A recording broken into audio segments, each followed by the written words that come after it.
알걸요. 하다 보면 늘걸요. 재테크 비법을 매일 오전 11시 편하고 친근한 경제 파트너 박연미의 목돈연구소. 요즘 부동산 시장을 보면 청약 시장의 열기가 구축의 가격을 올려놓고 그 동네 구축이 올라갔으니까 우리가 그에 준해서 청약 가격 올릴게요. 이렇게 이걸 보는 사람에 따라선 악순환일 수도 선순환일 수도 있을 것 같아요. 여하간 청약 시장에서 지금 분위기가 좀 살아난다. 근데 그 와중에 새로운 형태의 아파트도 등장을 한다고 합니다. 적립식으로 아파트를 산다. 이거 무슨 얘기인지 궁금하고요. 또 한 가지, 강남 3구에 청약 대여가 쏟아진다더니 내년으로 미룬대요. 이 복잡한 상황을 한 방에 정리해드리겠습니다. 부동산경제연구소 김인만 소장 오셨네요. 안녕하세요. 안녕하세요. 소장님, 일단 이거부터 질문 드릴게요. 하반기에 강남 3구에 분양이 쏟아진다. 막 정신없이 쏟아질 거다라고 하더니 예, 그랬어요. 청약 관련해서 지금 일정이 뭐 레미안 원펜타스, 원페를라, 메이플자이 이런 거 다 내년이나 아니면 거의 연말로 미룬다고 하거든요. 왜 그런 거예요? 기대가 굉장히 컸는데요. 기다리는 분들 많았습니다. 청담 3위, 청담 르엘은 우리 사촌 누나가 눈 빠지게 기다리고 있는데 지금 울고 있을 것 같습니다. 네. 줄줄이 연기를 하고 있는데요. 이유는 뭐 두 가지인 것 같습니다. 공사비 증액 문제도 있고요. 뭐 가장 큰 문제는 최근에 청약시장 분위기가 좀 살아나잖아요. 이 틈에 분양가를 좀 올려야겠다. 지금보다는 6개월 후가 더 좋아지겠지? 그러면 분양가를 더 높게 받을 수 있으니까 대부분이 여기 조합원 아파트예요. 네. 그러니까 조합원들은 일반 분양가를 높게 해야 자기들 추가 분담금을 낮출 수가 있기 때문에 전략적으로 시기를 늦추는 것 같습니다. 그러면 내년이 지금보다 상황이 더 좋을 거다 이렇게 본다는 거잖아요. 거기에 베팅을 하고 있는 것 같습니다. 저는 베팅이라는 표현을 쓰고 싶습니다. 근데 올해하고 내년 상황을 사실 아무도 모르는 건데 꼭 그러니까요. 좋을까요, 내년이? 그러니까 베팅이라고 하는 거죠. 이게 OX 중에 하나인데 저는 약간 위험한 베팅을 하고 있지 않나 싶고요. 부동산 시장 분위기가 지금보다 더 좋아지면 굉장히 조합원들 입장에서는 좋은 결과가 나올 수도 있지만 반대의 양상이 꺾여버리면 네. 분양가가 오히려 더 낮아질 수도 있고요. 저는 제가 만약에 조합장이거나 네. 어떤 시행사라면 저는 지금 할 것 같습니다. 지금 아니 중국 불확실성도 있고요. 최근 현장 둘러보면 부동산 시장 분위기가 쭉쭉 치고 올라가는 분위기도 아니고 매물이 늘어나잖아요. 매물이 늘어난다는 얘기는 결국에는 집주인들이 상승기 같을 경우에는 우리가 집주인이라도 어떻게 할 것 같아요? 좀 뒀다 팔아야지. 뒀다 팔아야지. 그게 당연한 현상인데 집주인들이 매물을 내놓고 있다는 얘기는 집주인조차도 추가 상승 여력이 좀 약하지 않냐. 1월보다 좀 반등을 했으니까 이 정도면 됐다라고 판단을 하고 있는 것 같습니다. 근데 제가 청부 질문을 하나 드릴게요. 네. 저도 같은 생각이거든요. 네네. 근데 저한테 어제 어떤 분이 그런 질문을 하시더라고요. 매물이 늘어난다는 게 네. 그냥 시장에 공급만 늘어나는 게 아니다. 이 사람들 집 팔고 그냥 있겠느냐. 팔고 어딘가로 가겠다. 그러니까 즉 그렇죠. 수요로 전환될 공급이니 궁극적으로는 수요가 늘어나는 게 아니냐 이렇게 질문을 주신 분이 계시더라고요. 이거는 해석을 어떻게 해야 됩니까? 일리는 있는데요. 닭이 먼저냐 달걀이 먼저냐의 문제인데 팔려야 물론 내 집을 사는 사람은 또 다른 누군가의 집을 팔아야겠죠. 이게 선순환 구조가 돼야 되는데 지금 그게 멈춰 있거든요. 현장에 가보면 거래가 잘 안 됩니다. 서로 그러니까 집주인이 가격을 좀 내려서 하락 거래를 하면 그게 선순환 구조가 될 수도 있는데 집주인들은 약간 높게 호가를 올리고 있고요. 매수자들은 반대입니다. 조금 내려주면은 내가 살 마음은 있는데 이 가격은 아닌 것 같아라고 생각을 하고 있기 때문에 생각보다는 그런 선순환이 생기진 않고 있고요. 오히려 매물만 더 늘어나는데 집주인도 마찬가지예요. 이런 상황이 빨리 개선이 되지 않고요. 3개월, 6개월 지속이 되고 대출이자 내고 세금 내고 나면 아마 제 생각에는 집주인이 더 초조해질 가능성이 높지 않을까 싶습니다. 가격을 안 내린다는 거는 안 급하다는 뜻은 당장은요. 아닌가요? 지금 뭐 급할 상황은 아니잖아요. 근데 올해 내년 상황까지 지켜본다면 집주인들은요. 세금 내고 대출이자 내고 또 팔 때 양도세도 내야 되는데 집값이 보합만 돼도 손해거든요. 그래서 이게 1년, 2년, 3년 시간이 지나면 사실 집주인 편은 아니라고 생각합니다. 물론 5년, 10년 후는 집주인 편이죠. 자, 매물이 늘어나는 걸 두고도 여러 가지 의견이 있는데 여하간 시장이 한 방향으로 해석하기에는 정말 헷갈립니다. 그래서 정부도 부동산 대책을 내놓는다고 해요. 네. 추석 연휴 전에 정부가 대책을 하나 내놓겠다. 일단 큰 방향은 보니까 건설사들이 기존에 사놓은 땅 네. 이거 원래는 자기들이 지어야 되잖아요. 네네. 내 돈 있는 다른 회사에 팔 수 있게 하겠다. 요게 하나 들어갈 것 같고 네. 부동산 PF 관련해서 자금이 묶인 쪽은 돈을 좀 지원하겠다 이런 내용들 들어갈 것 같은데 요 방향 어떻게 보십니까? 뭐 여러 가지 의미를 좀 내포하고 있는 것 같습니다. 최근 이제 집값 상승에 대한 이야기를 하시는 분들 중에 많이 말씀을 하시는 게 인허가 물량 줄어들고 착공 물량 줄어들면 3년 5년 후에 입주 물량 감소되게 되고 집값 오르는 거 아니냐. 그리고 뭐 건축비라든지 인건비 올라가니까 결국에는 지금 사야 된다라는 논리가 만들어지거든요. 최근 청약시장 분위기도 굉장히 뜨겁게 나오고 있기 때문에 이런 부분을 좀 미리 사전 차단한다라는 의미도 있는 것 같습니다. 내년 4월 총선도 있고요. 정부 입장에서는 지금 분위기는 괜찮아요. 지나치게 얼어붙어도 문제고요. 지나치게 뜨거워져도 완전히 익어버려도 문제인데 지금 딱 말랑말랑하게 해동이 잘 됐거든요. 여기서 뜨거워지면 안 되기 때문에 미리 좀 차단한다는 의미도 있고 건설사들이 좀 어려워요. 이야기 네. 들어보면 PF 대출 사실 이게 뭐 6개월, 1년 단위로 하는데 이게 연장 잘 안 해주거든요. 금융사들이 리스크 관리한다고. 그 지금 분위기가 썩 좋진 않을까요? 않아요. 그리고 네. 대출 그 PF 대출 이자도 2배 정도 올랐죠. 상환 연장도 안 되죠. 이런 어려운 상황이기 때문에 이런 부분도 좀 감안을 해서 이게 우리가 잘 해석을 해야 될 게 수요자를 풀어준다는 게 아니에요. 뭐 중도금이나 이런 우리 청약자들을 위한 규제 완화 대책이 아닌 것 같고요. 건설사나 시행사를 위해서 PF 대출 좀 완화 좀 해주고 이런 당근을 좀 해줘서 원활하게 공급을 좀 늘려주겠다. 최근 공급 부족 네. 270만 원 과연 할래? 안 될 것 같은데 라는 이야기가 많이 나오고 있으니까 그런 의혹을 좀 가라앉히는데 초점을 맞추고 있는 것 같습니다. 그래서 공급금융이라는 단어를 쓰는 거군요. 네네. 사실 저도 경제부 기자 20년 했는데 사실 공급금융 이런 단어는 굉장히 드물게 사용하는 말이라 그러니까요. 이게 무슨 뜻일까? 이걸 잘 해석을 해야 됩니다. 수요자를 지원하려는 정책이 아니다. 이 부분을 강조한 것으로 이해가 되는데 네네. 그러면 중도금, 분양대금 관련해서 공급금융을 지원한다라고 해요. 네. 근데 사람들이 이걸 그냥 딱 들으면 중도금, 분양대금 이거 집 사는 사람 지원한다는 거야? 그게 아니라는 저는 그런 얘기죠? 의미는 아닌 것 같습니다. 괜히 지원해주게 되면 더 과열되니까요. 네. 정부 입장에서는 과열을 원하지 않고 그쵸. 물론 분양 시장이 시행사, 건설사들이 안정적으로 분양 물량들을 쏟아낼 수 있도록 그런 터전을 만들어주는 데 초점을 맞출 것 같습니다. 그래요. 토지 공급과 인허가 규제를 푼다. 이거는 치솟는 분양가에 어떻게 영향을 줄까요? 분양가가 치솟고 있는데요. 치솟고 있다라는 표현이 뭐 맞다면 맞을 수도 있는데 사실 토지 가격은 최근 좀 주춤하거든요. 금리가 너무 올랐기 때문에. 근데 왜 사실 이렇게 거래가 안 비싸게 돼요. 받아요? 누가요? 건설사들이요. 건설사들이 비싸게 네. 받는 건 저는 국토부가 알고 있으리라고는 생각을 하는데 우리가 정확히 알아야 될 게 인건비 올라가고 자재비가 올라가기 때문에 분양가가 올라간다라는 논리를 지금 많이 이야기를 하고 있는데 그렇다라고 하기에도 시멘트가 토핑되는 양은 그렇게 많은 것 같진 않은데요. 바로 그겁니다. 네. 우리 식당 가더라도 재료비가 30% 40% 정도 되거든요. 네. 치킨값이 그 차지하는 비중이 얼마 된다고 닭 재료비 그렇게 따져보면 건설사들이 인건비 건축 자재비 차지하는 비중이 크진 않아요 사실은. 네. 그래서 이걸 올리는 이유는 결국에는 주변 집값이 올라가기 때문에 이걸 명분으로 삼아서 올리는 거고요. 분양가가 계속 올라가느냐라는 이야기는 결국에는 주변 새 아파트 가격이 올라가느냐 하고 같은 이야기를 하고 있는데 6개월 후에 앞으로 주변 아파트 가격이 올 상반기처럼 그렇게 올라가지 않으면 분양가 올리지 못합니다. 저는 그렇게 생각합니다. 그래요. 분양을 뒤로 미루는 게 꼭 좋은 선택인지는 모르겠다. 네. 자, 그리고 신기한 아파트가 하나 생긴다고 해서 요거 질문 드리고 싶었습니다. 네. 경기도에 지분 적립형 아파트가 들어선다. 적립형 아파트가 뭐예요? 이거는 또 뭐냐 이렇게 네. 말씀하시는 분들이 있는데 이게 신제품. 신제품이라기보다는 기존에도 있었는데 잘 아, 사용하지 그래요? 않은 계속 네. 이야기는 나왔었는데요. 한마디로 처음 분양받을 때 자금력이 부족한 청년이나 신혼부부들 있잖아요. 최초 지분 10%에서 25% 정도를 먼저 취득을 합니다. 그리고 20-30년 동안 예를 들어서 한 4년에 한 번씩 지분을 15%씩 이렇게 사는 거죠. 그러면서 지분을 늘려가는 그런 구조가 되는 겁니다.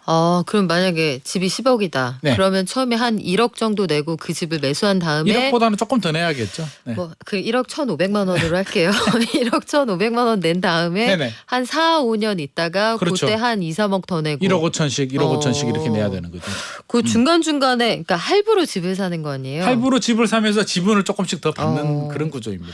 근데 이게 기존 공공임대주택하고는 뭐가 다른가요? 기존 공공임대주택은 일단 지분은 내가 다 가지고 있잖아요. 분양 전환 아파트 같은 경우는 일단 10년 동안 임대 주고 10년 후에 분양 전환되기 때문에 소유권은 나한테 있는 거고요. 이 분양 지분 적립형은 소유권이 지분이자 우리 지분 알잖아요. 네.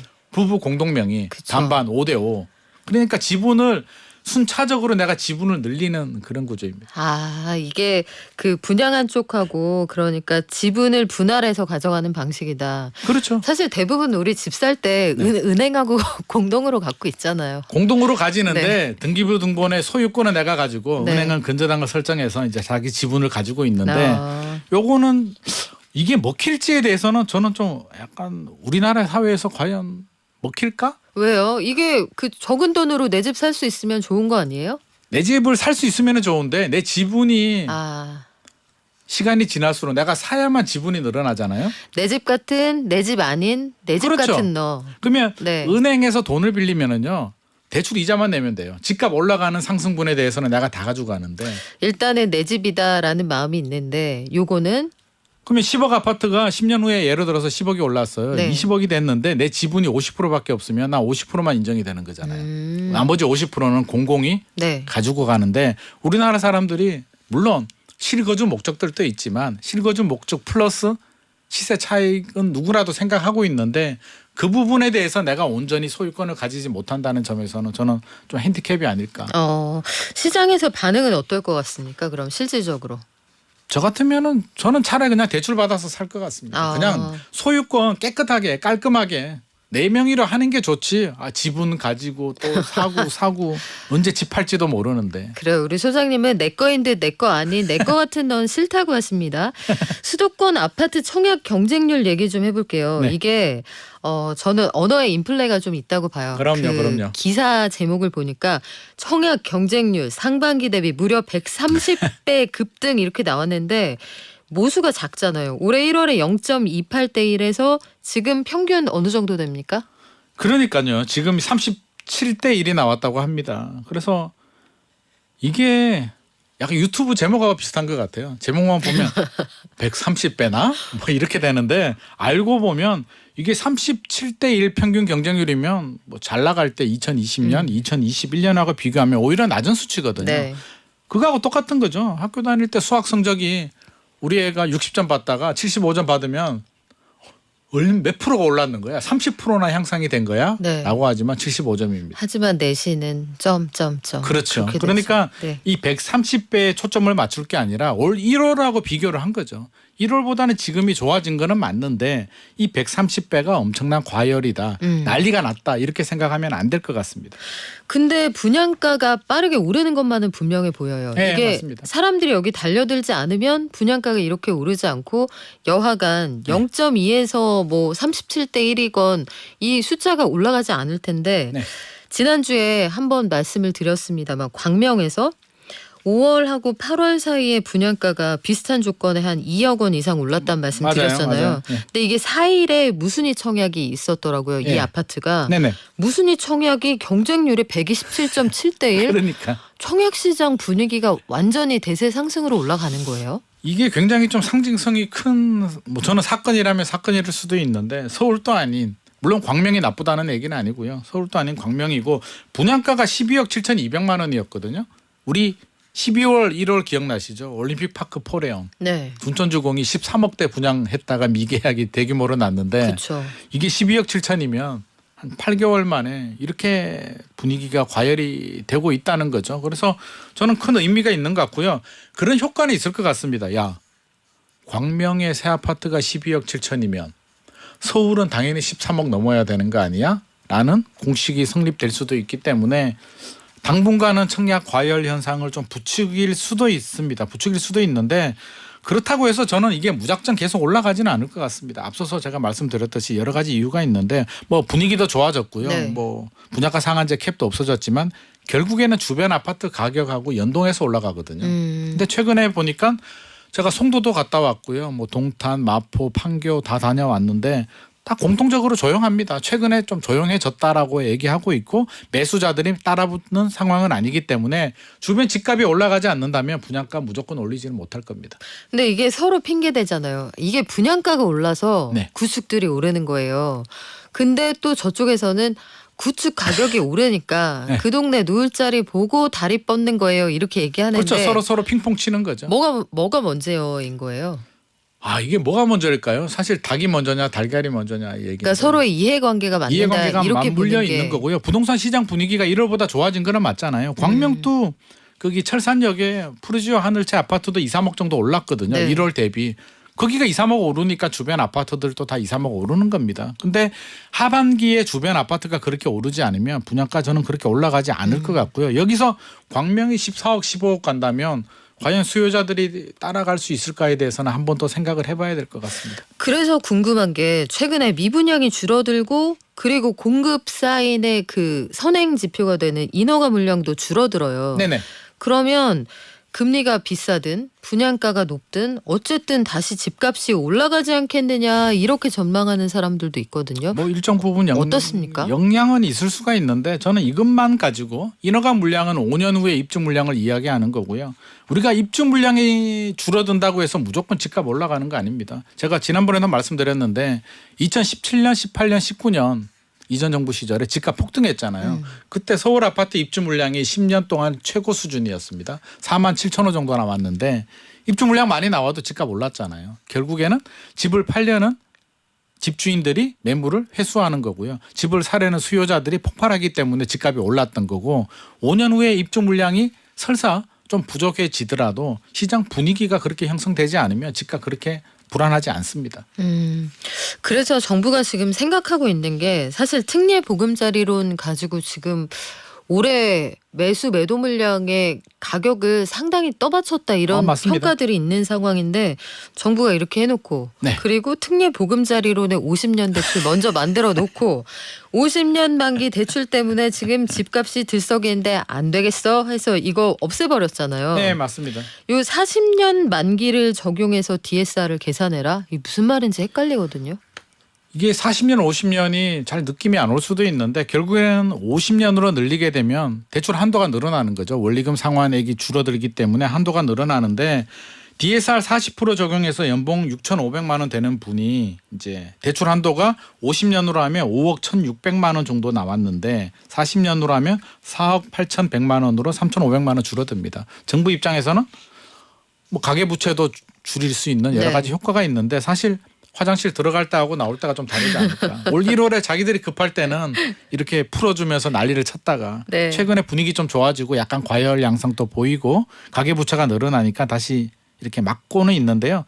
저는 차라리 이럴 바에는 만기 일시 상환 차라리 도입하는 것도 괜찮지 않나. 만기 일시 상환 그 예전에 있다가 지금은 없어졌잖아요. 이자만 내는 건데 네. 50년 상환도 결국에는 만기 일시 상환 방식을 도입하기는 뭐하니까 50년으로 한 건데요. 저는 50년, 40년이 중요한 것 같지는 않습니다. 그냥 DSR 잘 적용하고 안정적으로 관리만 잘한다면 충분히 관리할 수 있지 않을까 싶습니다. 눈 가리고 아웅하지 말자. 그럼요. 어차피 10년 안에 대부분 갈아타는 게 일반적인 분위기니까. 그리고 정책의 일관성이 있어야죠.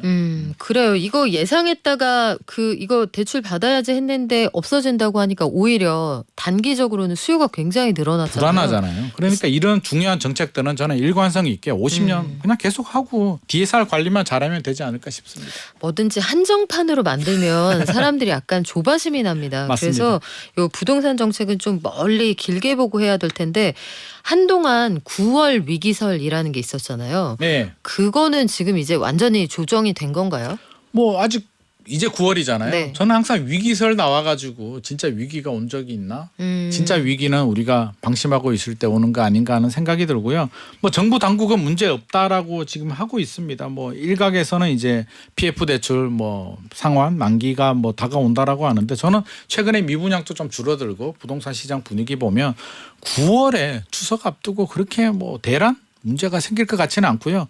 중국 좀 예의주시하고 있는데 중국이 큰 사고만 치지 않으면 우리가 뭐 9월에는 괜찮을 것 같습니다. 지금 중국 살려낸 들을게로 결론이 났잖아요. 네, 맞습니다. 일단 살려낸 들을게 비구이 위안도 그렇고 부동산 회사들 그 마지막으로 저는 그거 궁금해요. 사람들이 이제 전망이 엇갈린 이유 중에 하나가 7, 8월에 누가 집을 사냐. 네. 덥고 비 많이 오는데 비수기다. 맞아요. 네, 여름 휴가철이고요. 이게 느낌적으로 알겠는데 다른 쪽에서는 야 집값이 팍팍 오르면 덥고 비 오고가 무슨 소용이냐. 장화 신고 그 선풍기 들고 다니면서 집 산다 이렇게 주장하는 사람들도 있어요. 맞아요. 그 뭐가 맞아요? 둘 중에? 두 개 다가 맞는 말인데요. 집값 막 오를 때 같으면 7, 8월이 어디 있습니까? 우리 2019년, 2020년, 2021년은 7, 8월 없었습니다. 그때 여름 휴가가 어디 있어? 폭등기였으니까. 네. 집 사고 지금 휴가 갈 때야? 라는 분위기인데 네. 지금은 제가 앞서서 말씀드렸잖아요. 현장 분위기도 오히려 관망세로 약간 돌아서고 있는 분위기이기 때문에 일단 휴가 갔다 와서 생각하고 추석 지나서 생각하자. 그래서 저는 10월이 정말 중요할 것 같습니다. 10월이 상승으로 계속 전환이 되고 상승폭을 키운다면 생각보다는 또 상승으로 전환이 될 수도 있는 거고요. 10월이 지금 같은 관망세가 이어진다면 관망이 오래 갈 수도 있을 것 같습니다. 그래요. 앞으로 상황 지켜보겠습니다. 추석 이후가 진검승부다. 지금까지 김인만 소장과 함께했습니다. 고맙습니다. 감사합니다.